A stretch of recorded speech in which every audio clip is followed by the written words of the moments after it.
Acid radical ಗೊತ್ತಾದ ಮೇಲೆ ಅದನ್ನು ಯೂಸ್ ಮಾಡಿಕೊಂಡು ಹೇಗೆ ಸಾಲ್ಟನ್ನು ಐಡೆಂಟಿಫೈ ಮಾಡ್ಬೋದು ಅನ್ನೋದನ್ನು ಈ ವಿಡಿಯೋದಲ್ಲಿ ನೋಡ್ತಾ ಹೋಗೋಣ. Hello everyone, welcome back to your channel. ಈ ವಿಡಿಯೋದಲ್ಲಿ ಫಸ್ಟ್ PUC ಕೆಮಿಸ್ಟ್ರಿ ಪ್ರಾಕ್ಟಿಕಲ್ ಎಕ್ಸಾಮಿನೇಷನಲ್ಲಿ ಬರುವಂತಹ ಇಂಪಾರ್ಟೆಂಟ್ ಎಕ್ಸ್ಪೆರಿಮೆಂಟ್ ಸಾಲ್ಟ್ ಅನಾಲಿಸಿಸ್ನ ಬಗ್ಗೆ ತಿಳ್ಕೊಳ್ತಾ ಹೋಗೋಣ. ಸೊ ಸಾಲ್ಟ್ ಅನಾಲಿಸಿಸ್ನಲ್ಲಿ 3 ಸ್ಟೇಜಸ್ಗಳು ಬರುತ್ತೆ. ಸೊ ಒಂದು preliminary test, second one detection of acid radicals and third one detection of basic radicals. So ಮೊದಲನೇದು ಪ್ರಿಲಿಮಿನರಿ ಟೆಸ್ಟ್. ಸೊ ಪ್ರಿಲಿಮಿನರಿ ಟೆಸ್ಟಲ್ಲಿ ಸ್ಟೇಟ್, ಕಲರ್, ಸಾಲ್ಬಿಲಿಟಿ ಅಂತ ಬರುತ್ತೆ. ಸ್ಟೇಟಲ್ಲಿ ಐದರ್ ನಿಮ್ಮ ಸಾಲ್ಟು ಕ್ರಿಸ್ಟಲೈನ್ ಸಾಲಿಡ್ ಆಗಿರಬೇಕು, ಇಲ್ಲಾಂದರೆ ಅಮಾರ್ಫಸ್ ಸಾಲಿಡ್ ಆಗಿರಬೇಕು. ಸೊ ಕ್ರಿಸ್ಟಲೈನ್ ಸಾಲಿಡ್ ಹೇಗಿರುತ್ತೆ ಅಂದರೆ, ನೀವು ಮನೇಲಿ ಯೂಸ್ ಮಾಡುವಂತಹ ಉಪ್ಪು, ಸೊ ಏನು ಪುಡಿ ಉಪ್ಪು ಇರುತ್ತಲ್ಲ, ಸೊ ಅದನ್ನೊಂದು ಸಲ ಮುಟ್ಟು ನೋಡಿ. ಸೊ ಯಾವ ರೀತಿ ಒಂಥರ ರವೆ ಥರ ಅನಿಸುತ್ತಲ್ವ ನಿಮಗೆ, ಆ ರೀತಿ ಇದ್ದರೆ ಅದು ಕ್ರಿಸ್ಟಲೈನ್ ಸಾಲಿಡ್. ಅಮಾರ್ಫಸ್ ಸಾಲಿಡ್ ಹೇಗಿರುತ್ತೆ ಅಂದರೆ, ನಿಮ್ಮ ಫೇಸ್ ಪೌಡರ್ ಅಥವಾ talcum powder, Pond's powder, so ಈ ರೀತಿ ಅದನ್ನು ಕೂಡ ಮುಟ್ಟು ನೋಡಿ ಒಂದು ಸಲ. ಸೊ ಆ ರೀತಿ ಅಷ್ಟು ನೈಸ್ ಆಗಿದ್ದರೆ ಸೊ ಅದು ಅಮಾರ್ಫಸ್ ಸಾಲಿಡ್ ಆಗಿರುತ್ತೆ. ಸೊ ಇದಾದ ನಂತರ ಕಲರ್. ಸೊ ಕಲರ್ ಅಂತ ಬಂದರೆ ಐದರ್ ನಿಮ್ಮ ಸಾಲ್ಟು ಕಲರ್ಲೆಸ್ ಆಗಿರುತ್ತೆ, ಇಲ್ಲಾಂದರೆ ಪೇಲ್ ಪಿಂಕ್ ಆಗಿರುತ್ತೆ. ಆ್ಯಂಡ್ ನಿಮ್ಮ ಫಸ್ಟ್ PUCಯಲ್ಲಿ ಆಲ್ಮೋಸ್ಟ್ ನಿಮ್ಮ ಸಾಲ್ಟು ಕಲರ್ಲೆಸ್ಸೇ ಆಗಿರುತ್ತೆ, ನಿಮಗೆ ಪೇಲ್ ಪಿಂಕ್ ಸಾಲ್ಟನ್ನು ಮಾಡಿಸಿರಲ್ಲ. ಅದೇನಾದರೂ ಸೆಕೆಂಡ್ ಇಯರ್ಗೆ. ಸೊ ಸೆಕೆಂಡ್ ಇಯರ್ಗೆ ಒಂದು ಪೇಲ್ ಪಿಂಕ್ ಸಾಲ್ಟ್ ಇರುತ್ತೆ, ನಿಮಗೆ ಎಲ್ಲ ಸಾಲ್ಟ್ಗಳು ಕೂಡ ಕಲರ್ಲೆಸ್ ಆಗಿರುತ್ತೆ. ಸೊ ಸುಮಾರಷ್ಟು ಕಾಲೇಜ್ಗಳಲ್ಲಿ ಕಲರ್ ಜಾಗದಲ್ಲಿ ಏನು ಕಲರ್ಲೆಸ್ ಇದೆ ಅದರ ಬದಲಾಗಿ ವೈಟ್ ಅಂತಲೂ ಕೂಡ ಬರ್ಸಿರ್ಬೋದು. ಸೊ ನೋಡಿ, ನಿಮ್ಮ ಕಾಲೇಜಲ್ಲಿ ಕಲರ್ಲೆಸ್ ಅಂತ ಬರ್ಸಿದ್ರೆ ಅದನ್ನೇ ಬರೀರಿ, ಇಲ್ಲ ವೈಟ್ ಅಂತ ಬರ್ಸಿದ್ರೆ ವೈಟನ್ನೇ ಬರೀರಿ. And next is solubility. So solubility ಅಂದರೆ ನಿಮ್ಮ ಸಾಲ್ಟು ಯಾವುದರಲ್ಲಿ ಡಿಸಾಲ್ವ್ ಆಗುತ್ತೆ, ಸೊ ಕರಗುತ್ತೆ ಅನ್ನುವಂಥದ್ದು. ಸೊ ಇಲ್ಲಿ ಐದರ್ ವಾಟ್ರಲ್ಲಿ ಕರಗುತ್ತೆ, ಇಲ್ಲಾಂದರೆ ಡೈಲ್ಯೂಟ್ HCl ಅಲ್ಲಿ ಕರಗುತ್ತೆ. ಸೊ ಒಂದಿಷ್ಟು ಸಾಲ್ಟ್ಗಳು ವಾಟ್ರಲ್ಲೂ ಕರಗುತ್ತೆ, ಡೈಲ್ಯೂಟ್ HCl ಅಲ್ಲೂ ಕರಗುತ್ತೆ. ಸೊ ಆಗ ಫಸ್ಟ್ ಪ್ರಿಯಾರಿಟಿನ ನಾವು ವಾಟರಿಗೆ ಕೊಡಬೇಕು. ಸೊ ಇನ್ನೊಂದು ತಿಳ್ಕೊಳ್ಳಿ, ನಿಮ್ಮ ಕ್ರಿಸ್ಟಲೈನ್ ಸಾಲಿಡ್ ಅಂದರೆ ಕ್ರಿಸ್ಟಲೈನ್ ಸಾಲ್ಟ್ ಎಲ್ಲವೂ ಕೂಡ ವಾಟ್ರಲ್ಲಿ ಸಾಲ್ಯುಬಲ್ ಆಗುತ್ತೆ. ಆ್ಯಂಡ್ ಎಲ್ಲ ಅಮಾರ್ಫಸ್ ಸಾಲಿಡ್ಗಳು ಕೂಡ ಡೈಲ್ಯೂಟ್ HCl ಅಲ್ಲಿ ಸಾಲ್ಯುಬಲ್ ಆಗುತ್ತೆ. ಆ್ಯಂಡ್ ನಿಮ್ಮ ಕ್ರಿಸ್ಟಲೈನ್ ಸಾಲಿಡ್ ಇದೆಯಲ್ಲ ಸಾಲ್ಟ್ಸು, ಅದು ಡೈಲ್ಯೂಟ್ HCl ಅಲ್ಲೂ ಕೂಡ ಸಾಲ್ಯುಬಲ್ ಆಗುತ್ತೆ.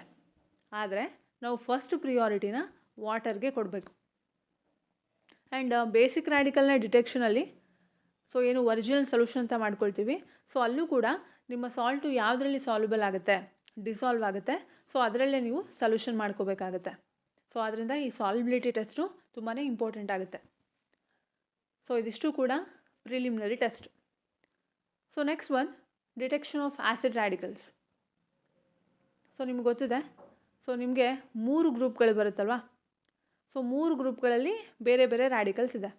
ಸೊ ಫಸ್ಟ್ ಗ್ರೂಪ್ ಅಂತ ಬಂದಾಗ ಸೊ ಇಲ್ಲಿ ಸಾಲ್ಟಿಗೆ ಡೈಲ್ಯೂಟ್ HCl ಹಾಕ್ತೀರಾ, ಹಾಕಿದಾಗ ಬ್ರಿಸ್ಕ್ ಎಫರ್ವೆಸೆನ್ಸ್ ಬಂದರೆ first group acid radical present, so ಅದರಲ್ಲಿ ಕಾರ್ಬೋನೇಟ್ ರ್ಯಾಡಿಕಲ್ ಪ್ರೆಸೆಂಟ್ ಅಂತ ಅರ್ಥ. ಸೊ ಬ್ರಿಸ್ಕ್ ಎಫರ್ವೆಸೆನ್ಸ್ ಅಂದರೆ ಏನು? ಸೊ ನೀವು ನೋಡಿರ್ತೀರ, ಈಗ 7up ಬಾಟಲ್ ಆಗಿರ್ಬೋದು, ಸೊ ಅದನ್ನು ಓಪನ್ ಮಾಡಿದ ತಕ್ಷಣ ಸೊ ಹೇಗೆ ಒಂದು ಬಬಲ್ಸ್ಗಳು ಬರುತ್ತಲ್ವ, ಸೊ ಗ್ಯಾಸ್ ರಿಲೀಸ್ ಆಗುತ್ತಲ್ಲ, ಸೊ ಆ ರೀತಿ ಬಂದರೆ ಅದು ಬ್ರಿಸ್ಕ್ ಎಫರ್ವೆಸೆನ್ಸ್ ಅಂತ ಅರ್ಥ. ಸೊ ಅಲ್ಲಿ ಕಾರ್ಬೋನೇಟ್ ರ್ಯಾಡಿಕಲ್ ಪ್ರೆಸೆಂಟ್ ಇದೆ ಅಂತ. ಓಕೆ, ಸೊ ಇನ್ ಕೇಸ್ ಆ ರೀತಿ ಬರಲಿಲ್ವಾ, ಏನೂ ರಿಯಾಕ್ಷನ್ ಆಗಲಿಲ್ಲ ಅಂದರೆ ಅಲ್ಲಿ ಆಬ್ಸೆಂಟ್ ಅಂತ. ಇನ್ ಕೇಸ್ ನಿಮಗೆ ಬ್ರಿಸ್ಕ್ ಎಫರ್ವೆಸೆನ್ಸ್ ಬಂತು, ಸೊ ಕಾರ್ಬೋನೇಟ್ ರ್ಯಾಡಿಕಲ್ ಇದೆ ಅಂತ ಗೊತ್ತಾಯಿತು ಅಂದ್ಕೊಳ್ಳಿ. ಸೊ ಆಗ ನಿಮಗೆ 2 ಪಾಸಿಬಿಲಿಟಿ ಇರುತ್ತೆ, ಐದರ್ ಕ್ಯಾಲ್ಶಿಯಂ ಕಾರ್ಬೋನೇಟು ಇಲ್ಲ ಮೆಗ್ನೀಷಿಯಮ್ ಕಾರ್ಬೋನೇಟ್. ಈ 2 ಸಾಲ್ಟ್ಗಳಲ್ಲೇ ಒಂದು ಸಾಲ್ಟನ್ನು ಕೊಟ್ಟಿರ್ತಾರೆ. ಇನ್ ಕೇಸ್ ನಿಮಗೆ ಬ್ರಿಸ್ಕ್ ಎಫರ್ವೆಸೆನ್ಸ್ ಬರಲಿಲ್ವಾ, ಸೊ ಆಗ ಸೆಕೆಂಡ್ ಗ್ರೂಪ್ನ ಮಾಡ್ತೀರಾ. ಸೊ ಇಲ್ಲಿ ಒಂದು ಡ್ರೈ ಟೆಸ್ಟ್ ಟ್ಯೂಬ್ ತೊಗೊಳ್ತೀರಾ, ಅದಕ್ಕೆ ಸಾಲ್ಟ್ ಹಾಕಿ ಒಂದು 2 to 3 ಡ್ರಾಪ್ಸಷ್ಟು ಕಾನ್ಸಂಟ್ರೇಟೆಡ್ ಸಲ್ಫ್ಯೂರಿಕ್ ಆ್ಯಸಿಡ್ ಹಾಕ್ತೀರಾ. ಹಾಕಿದಾಗ ಕಲರ್ಲೆಸ್ ಗ್ಯಾಸು ಲಿಬ್ರೇಟ್ ಆದರೆ ಅಲ್ಲಿ ಕ್ಲೋರೈಡ್ ರ್ಯಾಡಿಕಲ್ ಪ್ರೆಸೆಂಟ್ ಇದೆ ಅಂತ ಅರ್ಥ, Cl-. So Cl- chloride radical present ಇದೆ ಅಂದರೆ ನಿಮಗೆ 2 ಪಾಸಿಬಿಲಿಟಿ ಇದೆ, ಐದರ್ ನಿಮ್ಮ ಸಾಲ್ಟು ಅಮೋನಿಯಂ ಕ್ಲೋರೈಡ್ ಆಗಿರುತ್ತೆ, ಇಲ್ಲ ಬೇರಿಯಂ ಕ್ಲೋರೈಡ್ ಆಗಿರುತ್ತೆ. ಇನ್ ಕೇಸ್ ನೀವು ಸಾಲ್ಟಿಗೆ ಕಾನ್ಸಂಟ್ರೇಟೆಡ್ ಸಲ್ಫ್ಯೂರಿಕ್ ಆ್ಯಸಿಡ್ ಹಾಕಿದಾಗ ರೆಡಿಶ್ ಬ್ರೌನ್ ಫ್ಯೂಮ್ಸ್ ಬಂದರೆ bromide radical, so Br- present ಇದೆ ಅಂತ ಅರ್ಥ. ಸೊ ಬ್ರೋಮೈಡ್ ರ್ಯಾಡಿಕಲ್ ಪ್ರೆಸೆಂಟ್ ಇದ್ದರೆ ಇರೋದು ಒಂದೇ ಒಂದು possibility, that is ammonium bromide. So ಅದೇ ಆಗಿರಬೇಕು. ಇನ್ ಕೇಸ್ ಸೆಕೆಂಡ್ ಗ್ರೂಪಲ್ಲಿ ಯಾವುದೇ ರೀತಿ ರಿಯಾಕ್ಷನ್ ಆಗಲಿಲ್ಲ ಅಂತ ಅಂದರೆ ಸೊ ಥರ್ಡ್ ಗ್ರೂಪ್ ಮಾಡಬೇಕು.